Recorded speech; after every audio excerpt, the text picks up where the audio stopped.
unless of exceptions across Niger society, we ignore these considerations. And very often than not, we invite people to speak because of the status of their office or the depth of their problems. Am I wrong? I don't think I am wrong. So this brings me to a very interesting topic. When the president and his colleagues visited my office, my chambers at Babu, and he asked me to be a part of this program, I made a very specific inquiry to them about whether they wanted me to speak or whether they were expecting something else. I told them very frankly, if you want me to speak and you want to have an exchange of ideas, I'd be very happy to accept. But if you are expecting anything other than that, then I'm sorry, I will not be able to accept. I will not be able to accept your invitation. So they obviously had a little bit of confabulations between them, and then they told me yes that they wanted me to attend the function as a speaker. So I'm very honored to be here to speak to you on the subject of forging equitable justice. It is a very weighty topic. It is a very weighty topic. It's not something which is not a topic, it's not a theme on which someone can speak in say about 10 or 20 minutes. It's a very weighty topic. But like I said, I want to make it a little more personalized. I want to make the theme forging equitable justice something about you and me. So let's start with the foundation.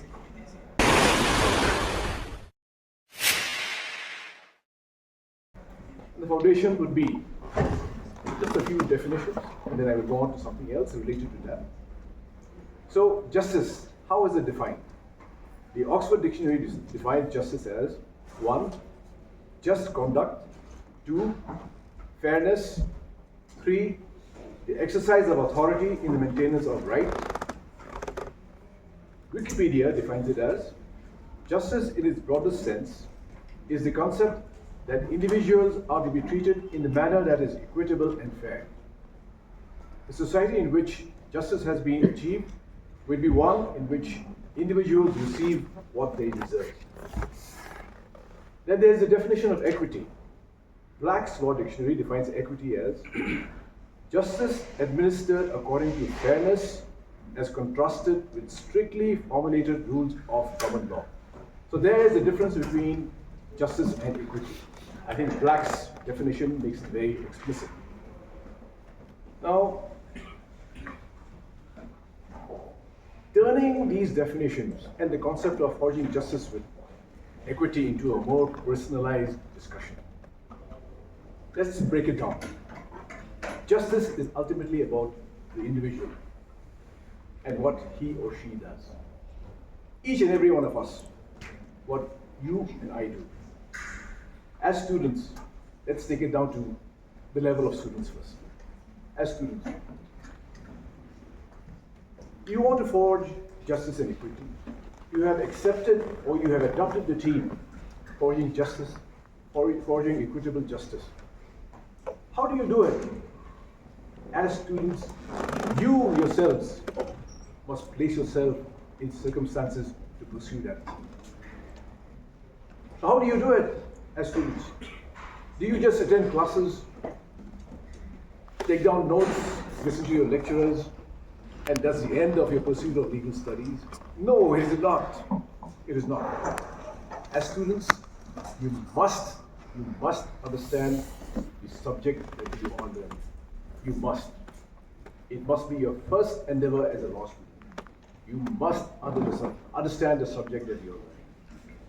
If you do not understand the subject that you're learning, you have started with a misstep in the pursuit of equitable justice. Now, as a student, it doesn't mean that when you're pursuing law, it doesn't mean that you must be a first-class student. You must score top marks in each and every subject in which you are examined. No, it does not mean that. What it means is, what is actually required is for you to understand the subject of law.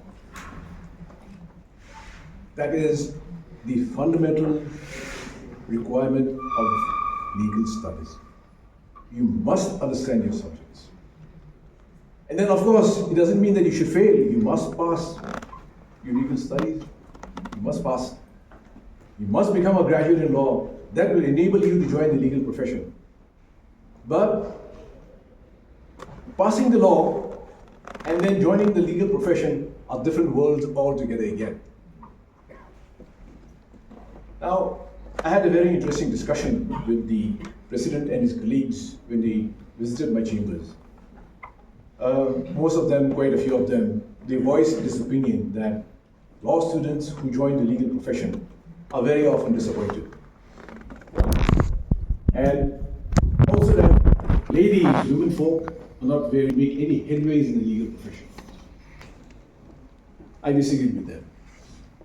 When you as a law student are studying, it is academic knowledge, lessons that you are taught,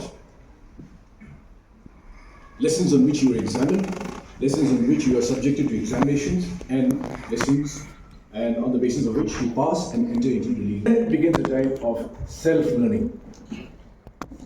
So there is a distinction there.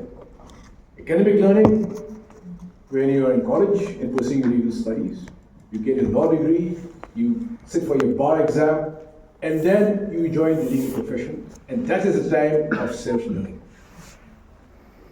If you are able to combine these two, there is no reason why you, as a law graduate, cannot be successful in the legal profession. And it does not matter whether you are a male or a female. So forging equitable justice, what does it mean? It means that as a law graduate, you must equip yourself with the necessary tools to become successful in the legal profession. And the legal profession is a profession where learning is on a daily basis. The learning never ends. I learn even till today, after 3 decades plus of practice, I am still learning. I am not a master. Any person in the legal profession who claims to be a master is a fool. You should never go to him for any advice. So this is something which I would like to tell those who have doubts, maybe self-doubts, anxieties about the legal profession. I tell you, the process of learning never stops. But you must have the appropriate mindset to learn. That is entirely up to you. If you don't have the mindset to learn, you will never learn. And what is the legal profession about? After you graduate and you enter the legal profession, you must have the desire to succeed in the legal profession. You must be devoted to the legal profession. And you must have the mindset to work hard and to acquire knowledge. No shortcuts. No shortcuts. Absolutely no shortcuts.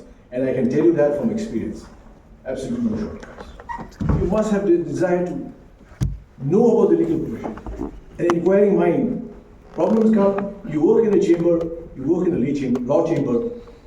Briefs, there are briefs in the law chamber. Don't just read the briefs mechanically. Here in the state of Nagaland, unfortunately, I must tell you, a fresh entrance into the legal profession, they do not even read. They expect to be spoon-fed. It does not happen that way, it does not work that way. Read the briefs. You understand what is being argued for and against. You understand the facts. You understand the law involved. If you have doubts, if you have questions, the people around you can always ask the people around you.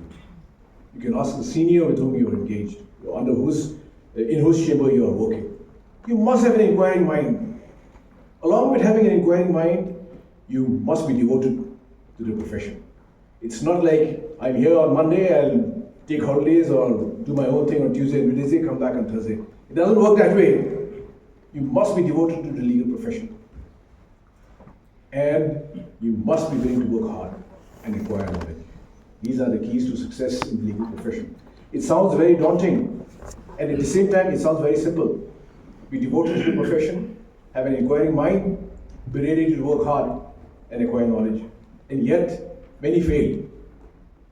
Many fail. And the failure is purely because of your failings, my failings. not the circumstances around you. Not the circumstances around you. And the legal profession can be a very rewarding profession, I can tell you that. From my personal experience, the legal profession can be a very rewarding profession. So therefore, as law students, as practitioners, equitable justice is an ideal. But if you want to pursue equitable justice, in other words, a society, a vibrant and thriving society, where no one is left behind, where everyone is treated fairly, you yourself must equip yourself with the necessary tools. And it begins with you and me as individuals. And it goes on to the community, and it goes on to the society. Very often, especially in our society, these are bits of human nature that I'd like to discuss, especially on the theme of forging equitable justice. In our society, we have a very deep malaise, something that prevents us from acting fairly and honestly. And that is a mindset.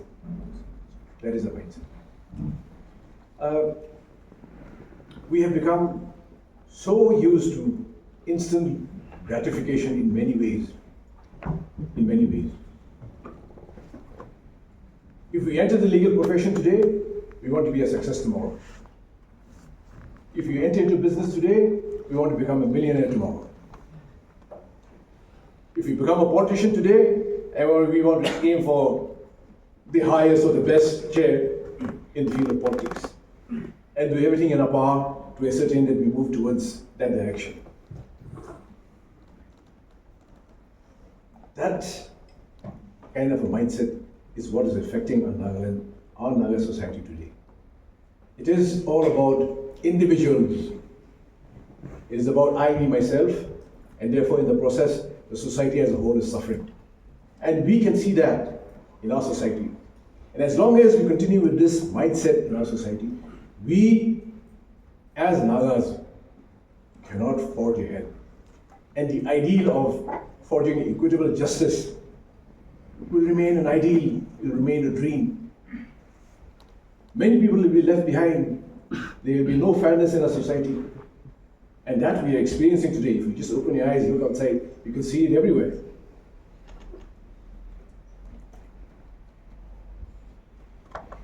As students, as law students, when you enter into the legal profession, you may go on to become a practitioner, you may join the bench. A symptom of this instant gratification that we face is the kind of persons we become after we assume certain chairs or certain positions. We tend to become different persons altogether.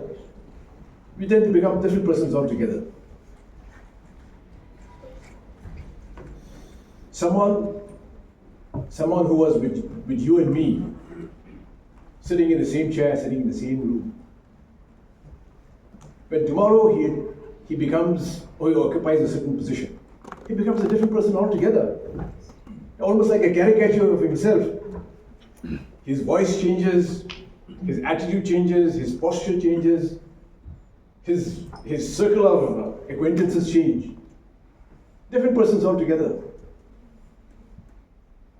So when it comes down, when equitable justice is about persons being persons, about in the Christian world, in the Christian way of looking at things, love thy neighbor as yourself. That is also a part of forging equitable justice, mind you. That's a Christian perspective. How does it help us? How does it help us in our quest for forging equitable justice? When the person who was sitting next to you yesterday has gone to occupy a certain position and it becomes a different position altogether. Can you imagine if your president, Mr. 𝐀𝐤𝐢𝐭𝐶, a person who is always smiling, a jovial face, you give him a chair tomorrow and he becomes a serious person altogether. He doesn't even remember you anymore. He becomes a caricature of himself. That is the kind of reality that we are living in today. That is the kind of reality that we are living in. So break it down all together. Break it down all together. To forge equitable justice, you and me as individuals we must have the necessary tools to reach this goal, to reach this ideal. You as law students and practitioners of law, you and me, we must equip ourselves with the necessary tools to ensure that we are able to pursue this goal of forging equitable justice wholeheartedly, sincerely, and without making a joke out of it. So I would encourage you, all of you, please work to equip yourselves with the necessary tools. Forging equitable justice is very, very important. It is a necessity of the day, if I may add. And I say it's a very apt theme that you all have chosen. In our society, equity, justice society, equity is something which seems to be on the back bench. The common good is something which seems to be on the back bench. The pursuit of justice is something which appears to be on the back bench. There are many reasons for that. But the most important reason is a mindset that currently permeates more or less the entire Naga society. That needs to change. That needs to change. There's a very interesting folklore by Hans Christian Andersen. I think all of you have heard of Hans Christian Andersen, the person who wrote a lot of folklores, folk tales with morals attached to them. So you must have heard of The Emperor's New Clothes. The story, the folk tale about the Emperor's New Clothes. Have you heard of it? Have you heard of the folk tale, The Emperor's New Clothes? You must have heard the Emperor's New Clothes, the title, but have you heard the actual story? It's a very short story, so I'll tell you in brief. So there was this emperor who was very fond of clothes. Very fond of clothes. So fond of clothes that he ignored his people. Very fond of just dressing up. So two rogues came on the scene, and they decided to take this emperor for whatever they could take out of him. So they said, we are weavers who can weave the most magnificent, splendid clothes for you. These are clothes which only those who are suited for a job can see. And those who are just simple or foolish, they cannot see. Only those who are suited for a job can see, and those who are simple and foolish, they cannot see. The king, being vain, being proud about himself, he thought to himself that he must have this weave of these two robes, so he engaged them. They paid the king, they demanded gold yarn, they demanded money, the king gladly gave it to them. They demanded a place where they could work, set up looms, and they started weaving. And they were weaving in thin air, they were actually not weaving anything. All the gold yarn and the money that was given to them, they put that into their bags. So, weaving in thin air, the king, the emperor, he sent his people. He wanted to know what was the progress of the persons he had engaged. So he sent a wise old man, one of his wise old men, to go and see what was happening. The wise old man, he went to see these two people working, these two rogues working in their workshop. Obviously, he could see nothing. The looms were empty, but the people, these two guys were just waving their arms around, pretending as if they were working very hard. Now he thought to himself, I don't see anything. But if I say I don't see anything, it would mean that I'm unfit for my job. It would mean that I am a fool, and I'm certainly not a fool. And therefore, I'm not going to say that I don't see anything. When these two chaps, these two workers, these two thieves asked him, what do you think about what we are weaving? Obviously, he was very was full of praise about what was the cloth that these two chaps, the two rogues were weaving. So he went and reported the matter to the emperor and said, yes, what these two people are doing for you, the weave that they are producing for you, it is excellent, it's fantastic, it's magnificent. After some time, he sent another young man. The same thing with the young man. He understood that there was nothing, he could see, plain sight, he could see that these two rogues were actually not doing anything. Nothing was being done in front of his eyes. The looms were empty. But same reasons, he did not want to feel unfit for a job. He did not want to say that he is a fool, that's why he cannot see it. He reported the same thing to the king. Ultimately, the king decided Emperor King, same thing, decided to see for himself. He went to the workplace, the same sight greeted his eyes, and the emperor also, he had the same logic. Obviously, if I don't see it, it would mean that I'm unfit to be the emperor. That cannot be. And I'm also not a fool. I cannot say that I don't see whatever is happening there. These two chaps, they demanded more gold, yarn, money. Again, the king gave them as much as they wanted. They put that, all those things went into the bags. They pretended to be working very hard. Ultimately, they said it's finished. The king wanted to show his appreciation to them. He rewarded them, and he went on a parade. They pretended to, before going on a parade, he took off all his clothes. They pretended to put all the weaves and his clothes around him, and he took him into the parade. All the citizenry, they all knew about the story about the weaves of these two persons, and that only those who were fit for the job could see them, and those who were simpletons and fools, they could not see this cloth. So no one wanted to say that they did not see the king wearing anything. And ultimately, a young child in the street said, "No, but the emperor is not wearing any clothes."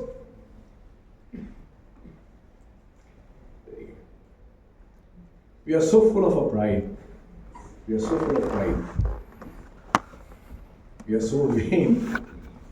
And we are so fearful at times that we fail to speak the truth. We fail to speak the truth.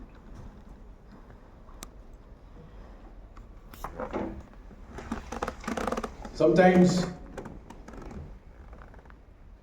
the truth is plain in sight, but because the majority have views against that, we don't speak against it. What it takes is courage.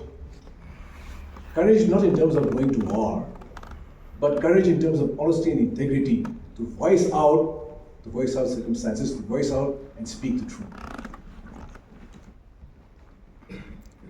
So in our society, if we want to forge equitable justice, much needs to be done. Much needs to be done across all fields. I wanted to take you, the audience here today, along this line because I think it has more relevance to us in these present times. There is much that is wrong with our society.